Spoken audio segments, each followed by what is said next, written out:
back. Time for another episode. Having very quiet discussion here today because my voice is just barely audible today here. It comes what happens when you go to Disney on Ice with your 4-year-old grandson and get too cold last night. Well, I was going to say, instead, did you go to Disney on Ice and you were so excited, you were screaming as if you were at a hockey game? You know, it was part of that too. I hate to admit it, but my voice has not recovered since last night here. Well, you're a good grandpa for doing that. My kids have so far not asked for any on ices, whether it's Disney on Ice or Paw Patrol on Ice or any of the ice shows. Oh yeah. I don't know that I could do it. I think it just did.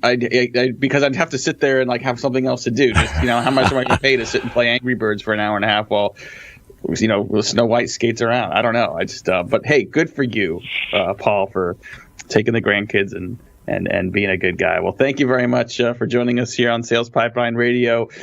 We will probably not have our usual banter with Paul. We're going to let him rest his vocal cords. But I appreciate everyone being here. We are almost to the end of 2018. Can't believe this year is almost over. For those of you joining us on the Funnel Media Radio Network, thanks so much for joining us. Really appreciate you listening live during your week as we wrap up 2018. For those of you on the podcast, thanks for subscribing. You can find us everywhere fine podcasts are sold, on the iTunes Store, Google Play, and elsewhere. And every episode of Sales Pipeline Radio, past, present, and future, is available at salespipelineradio.com. We are featuring every week some of the best and brightest minds in the B2B sales and marketing world. Today is absolutely no different. Very excited to have with us Matt Corny. He is the co-founder and CRO, Chief Revenue Officer for G2 Crowd. Matt, thanks so much for joining us today. Hey, sure. Hey, Matt. Good to talk to you again. Yeah, likewise. Excited to have you here and excited to talk a little bit about, what you guys are doing and really, I guess, think the power of reviews in B2B products. And I think, we've known or we use reviews, either intentionally or subtly in so many decisions we make, whether it's on buying something on Amazon, buying an app on our iPhones. But reviews are just as important for complex B2B technology decisions. Talk a little bit about how reviews might be a little different for those complex decisions, but also what you guys have learned about how important they are and how directly linked they are to preference and decision making. Yeah, no, absolutely. And I think you're right. It is different, but it's not different, if that makes sense. So when we first met, I want to say 2011, I think that trade show, we just rolled out the first version of G2 Crowd years ago. And at that point, the question was, obviously reviews are very much B2C, just as you mentioned, and now it's a given, right? Generations of buyers, I think ourselves included, are trained on that motion, right? But there was still that perception like it wouldn't work in B2B. That's just different. Now, my background, my co-founder's background, we were selling B2B software, and we very much thought that process is very much needed, but has to be different. So the difference really is in the quality of the content. And to the degree, I'll just talk about us. I won't go into much detail, to make sure we have a trust process in place, because the stakes are much higher. So the process of gathering content, making sure it is trusted, it is authentic, and everything goes with it, is different, but the consumption is actually very similar. And by the way, I think that'll be actually very interesting, a lot of B2B vendors, because I think they think it's still different, and it's not. So I hope that it answers the question a little bit. But it's about the trust that's different. Yeah, I think when you think about the fact that there's 6,000 marketing technology tools out there today, just in the MarTech space, knowing which of a variety of competitors people should be paying attention to is important. Knowing where people have had a good experience is important, and knowing you have a place where you can go and find sort of trustful reviews is important. I think. G2 Crowd's been around, about 6-7 years now, has emerged in what has become a little bit of a competitive space. What was the opportunity you guys saw? Reviews are not new to G2 Crowd, not new to B2B, but the way you guys are approaching it is new. What was the problem you saw in the industry, and why did this model make most sense? Yeah, I'm glad you asked. It was definitely like an itch we had ourselves, and there was two this is really I think interesting to say, but two itches. One was we were selling software that had a pretty high average sales price, and in the process of conveying our value prop, you just run out of assets. Like, how do you convey you went the extra mile to take care of customers, which we did? How do you convey all these product features to deliver ROI? At some point, like, case studies are interesting. A nice logo on your website's cool, but there is more. And we realized there's an asset which is called taking care of your customer, right? Like the customer voice that's not captured anywhere. We also realized that the traditional analysts don't capture that either because they're not really talking to the customers, they're talking to the vendors. So that was kind of the opportunity we saw is, what if there was a platform that was unbiased, it had no voice, but it had a trust process around gathering that customer voice, and from a vendor perspective, make that available to the buyers. Wouldn't that be nice? At the same time, you brought up something else, that the MarTech 6,000 vendors, we started buying a lot of software ourselves as a company, and we realized that we're super confused about what to buy because a lot of disruptive technologies were not covered. There was nothing on them, right? There was nothing to read. There was no opinions. There's no quadrants on them. So basically just kind of guessing. So we felt that connection sparked the idea behind G2 Crowd. And turns out the transformation, software eating the world is very real, as you obviously yourself. And there's thousands of apps being added to G2 Crowd monthly. And so that's what we're trying to solve. But it came from those two problems we experienced ourselves personally. Well, and it's not just reviews. I mean, I think review is a function of, is a means of providing advice. And I think, purchase advice has come from a variety of people in the past. I mean, I think a lot of companies still will look at, the Gartners and Forresters of the world to provide some sort of expertise and advice. But, as opposed to having sort of one person who's looking across everything, sort of consolidate that advice, now you've created an open playing field for anyone to provide that kind of advice. Talk about the pros and cons of opening up that opportunity. Obviously, you've got a lot more people, that are able to provide and crowdsource ideas and advice and expertise for a potential buyer. You've also got the opportunity to corrupt some of that advice for a variety of emotional and sort of devious reasons. How do you balance that to give your audience, the people that are increasingly coming to G2 Crowd to learn about software advice? How do you balance that? Right. I mean, let me start with the first one. So I would say, yes, a review, and there's actually more to review because what we're doing is we're not only, I'll talk about us, but it's not about just the content, but how do you have a standardized way of asking these questions and compare and contrast them, have a standardized way of looking at data, right? Which is really cool because, one is to read a review, another is to have 10,000 reviews of a product, thousands across other products, and now you can start comparing them. So that's kind of powerful there. But I think what's really interesting is one of the crucial questions in the decision process is does this stuff even work? So if you think back how a lot of vendors communicate with emails, inbound campaigns, whatever, a lot of it is basically on value props that it's really hard to back up, right? The customer voice is missing. So that's the problem number one. The other problem is then, hey, how am I faring versus others? But I think a lot of folks mistake that it's all about comparisons. It's just about, hey, this stuff actually does work. It generates value. So that's kind of from review. You're right. There's more to it than just a review.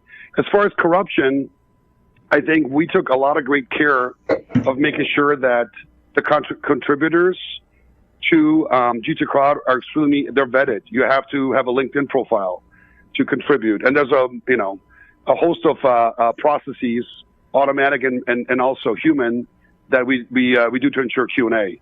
So I'd say we have a lot of resources dedicated towards that. If you do that right, then the data becomes very powerful. Again, the question for you, Matt, is like, who of my peers uses this? What results are they getting? How is it fair? And at the end, you're right. Like, it's not the end all be all. There's other sources they'll consider. But if you look at it without platforms like G2 Crowd, you don't get at the peers, right? That's the missing link. Like, does it work? And who else in my network uses it? So if you go to G2, find your favorite marketing application, you can actually click on a button and it shows you your number one connections on LinkedIn that left a review. So that's another indicator of like, wow, that's pretty cool, right? For some applications, I may be good with just reading a couple of reviews. It's not a big investment. It works. Hey, Matt, what do you think? You're like, oh, it worked great for me. I'm done. Let's go, So people also forget that for some, it's just accelerating of buying. They already have an idea. They just want to confirm. For very big projects, it could be part of an RFP process. But again, who else uses it? what results are they getting? That was before platforms like ours, a big missing link, anecdotal. So. Well, and an opportunity to go into a place where there's existing need, there's an existing opportunity, and provide a little disruption that benefits the consumers. I mean, this isn't your first go around of this. With you and Goddard, you guys were both instrumental in building and successfully selling SteelBrick into Salesforce, so one of the first real quote to cash platforms that existed in the market, and doing that now with G2 Crowd. We've got Matt Gorniak today. He's the co-founder and CRO at G2 Crowd, a company that just raised another $55 million a couple months ago to continue to transform the way businesses are buying software. And, Matt, before we take a quick commercial break, I wanted to talk a little bit about, what is it like to go from, like 6-7 years ago, where it's just, you're sort of a bootstrapping entrepreneur, to now, really having an awful lot of venture capital behind you. Does it change the way you think about product strategies? To change the way you think about sort of trajectory and sales strategy, and where are your focus areas from that standpoint going into now 2019? Yeah, I mean, I would say we really didn't need to raise the money, quite candidly, but we do feel like right now it's gelling in a sense. And you kind of alluded to it with one of the comments with the 6,000 MarTech products. There is thousands and thousands of categories that are long tail, but very important to the buyer at that moment. So for us, it's just getting there faster, if that makes sense. People want insight like this. The vendors want a platform where they can have truthfully just focus on what they do well and express that without much overhead. And then at the end, we're kind of looking at this a little bit more like, have the buyer find their perfect software, whatever that may be, right? But if you look at these categories, there's literally thousands of them, and we're adding hundreds of them per year. So it's about getting there faster. I mean, like, there's funeral software, and it's a very competitive market for people that sell funeral software. I can go on and on in all these categories, and the whole world. And by the way, the other thing is, we all think MarTech's over. I mean, I don't think that, but some people do. Or CRM. What if you're a MarTech provider in Australia for government? How's that compared to the Singaporean government?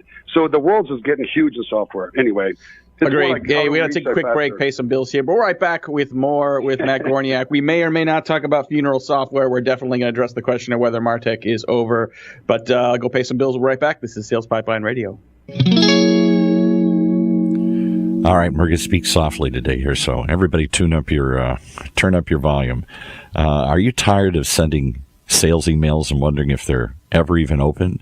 Well, if so, you may need MailTag. MailTag's a Chrome browser extension for your Gmail that allows you to track your emails in real time. You receive alerts right on your desktop as soon as your emails are read. And as a special thank you for being a listener to this show, you get this. You get to not only start a free 14-day trial with no credit card required, but if you decide to sign up, you get 50% off for life. That's right. Just put in the promo code Heinz, H-E-I-N-Z, and you can get half off for life. Such a deal. I wish I could be more enthusiastic today, but my voice is just gone, so you'll have to trust your own eyesight when you go to mailtag.io. Check it out. Find out more what they can do for you. Paul, that was next level commitment to the show. That was impressive, and I would argue that it's entirely possible this could be. So I very much appreciate MailTag sponsorship. This could be their best episode ever. You made it. I mean, you're usually you do a great job with the reads, but I mean that was serious. I wanted, maybe we should do them all this way, because when you speak softly, it pulls people in. So I think everyone just pulled a little closer to the, what is he, what amazing, important, critical technology is he bringing to the table today? Exactly. Well, I didn't want to think that I'm setting up your next segment on funeral discussions here. No. That was, well, you said it, not me. But, so I don't know how I transitioned from funerals, but just want to thank again our sponsor, MailTag.io. If you are in sales, if you are in business development, heck, if you're just using Gmail and want to have a better sense for how people are interacting with your emails, good chance to use this tool. Very much appreciate the MailTag team. Hey, if you're wondering as you send emails potentially over the holidays, are people engaging? Are they working or are they not? If someone emails you back or someone opens or clicks your email next week but doesn't email you back right away because they think me are on vacation, maybe that's an opportunity to engage with them. So definitely check those guys out, MailTag.io. Use the Heinz tag at checkout out and get a pretty good deal on that. Well, like I said, Paul, we're here at the end almost of 2018. We got one more episode of Sales Pipeline Radio in the works for next week. We're going to have TJ Waldorf. He's the Vice President of Global Marketing for INAP. We're going to talk about the agony and ecstasy of annual budgeting and planning. This is an episode we're going to play on the show next week. We recorded it earlier today so that everyone could be off in the week before between Christmas and New Year's, but you're definitely going to want to check that one out. Coming up in January, we've got some great guests. We've got Scott Ingram talking about lessons from the sales 1%. We've got Tiffany Bova, who is going to talk about her new book, Growth IQ. But today we've got a little more time here with Matt Gorniak. He's a co-founder and CRO at G2 Crowd, has been at a number of early stage companies and a number of companies that have been really sort of at the forefront of the sales and marketing technology world. And you said something before the great break, Matt, that there are people that think that MarTech is over. I know a lot of people that have very expensive, very extensive marketing technology stacks built that might be alarmed to hear that. So what are you hearing and what do you think? What's your opinion? Yeah, I figured you would take this out of context. No, what I meant to say is in context of review sites. That's actually not what I meant. What I'm saying is people are thinking like, back to the 6,000 logos out there or vendors. It's not over. That's going to be my other point. There's more and more tech coming. So just conclude that point. You know what I mean? It's getting more and more confusing. That's what I wanted to say. 4 years ago, it was 1,500. Now it's over 7,000. Exactly. We keep thinking, we see a lot of consolidation. We see companies getting bought, companies going away, companies merging, but the number keeps going up. I think what's exciting is that there's more and more technology that can solve a more diverse set of problems. But I do think companies have a hard time trying to decide what they need and why they need it. And I think it's why sites like G2 Crowd are so important. So, I tease a little bit, next week's episode, Matt, on the agony and ecstasy of budgeting and planning. And in that show that we recorded earlier, we talk a lot about sales and marketing working together. Talk about as you guys grow, as in expectations for growth with your investors continue to grow. How do you work successfully with marketing to plan out the next year so that you can continue to hit your number? Yeah, I'm not sure that we do anything magical per se, but I think the important piece is to look at this as one. Now, I'm a big believer that, marketing leaders have to have some percentage of sales in them and vice versa, just to align that. And I think where I see the most disalignment or non-alignment is basically where sales and marketing, quote unquote, compete, and I think it starts from the top to make sure that it doesn't happen, culturally, if you will, and then own the goals together. And I would say it starts there, and then the culture of working on it together, I think is important. So that's kind of how we do it. It's one goal to drive pipeline. It's not just, you give me your leads and I'll convert them. I think that creates a lot of, as you scale, it creates a lot of friction. We'll talk about the importance of kind of revenue responsibility, or at least revenue responsibility awareness across the teams. I think, I know members of your team well, and I know they're not like this at all, but you've got some marketers that really sort of act as glorified arts and crafts professionals, and you've got others that still appreciate the art and the science of marketing, still appreciate the importance of brand, but are focused on ultimately driving a number that you can buy a beer with. What are some of the keys to making that kind of alignment work when, by definition, some of what marketing doesn't directly lead to sales and revenue? I totally agree, and I think at some point a spreadsheet won't get you there. I do think it starts with very top line alignment between like myself, Godard, who's the CEO, and Ryan, who's our CMO, and like reset that culture and understanding flows down. I think that goes a long way, and we can spend hours on the process, but I think that's the pivotal. I think for anyone who's in the org where that doesn't feel like that, that's one of the culprits then of levels down and becoming, like you said. And in some projects, artists join it, right? But then people always find a way to find it back to the main mission or not, right? Mm-hmm. And that's where the finger pointing starts. It's not a perfect process by any means, but I think, like I said, it starts with that vision, if you will. Got just a few more minutes here with Matt Gorniak from G2 Crowd. And, Matt, you've served in a number of different leadership capacities in startups over the years. What are some of the things you've learned, either the hard way or just that have just taken at bats to learn that people early in their career, maybe at the beginning of the arc that you're on, that you wish they would know to increase their success? first level managers? Well, whether it's first level managers, early stage entrepreneurs that are doing it for the first time, people that are leading sort of fast growth organizations that may not have as many at bats. Yeah. I mean, I would say as an entrepreneur, I think most are very hands-on, right? And the ability to be hands-on, quickly understand the processes and get the results, right? I think when we're very small and always realize you have to have your hand in it, is key. I think I see some folks struggle. They may come from large organizations where things may happen, despite them. And that's just not the case when you start up. I'm thinking like a 10-person company now, right? But then the challenge is then, can you then switch away into delegating when the time's right? Because that process very quickly, that's a good problem. You're successful, won't scale. So that's what I see, that switching. And like I said, it could be the other way around, where people join from a large company and they're just not as hands-on. They like to delegate right away without even, without getting their hands in the process. That becomes very challenging, I would say. So that's kind of what I see as one of the issues.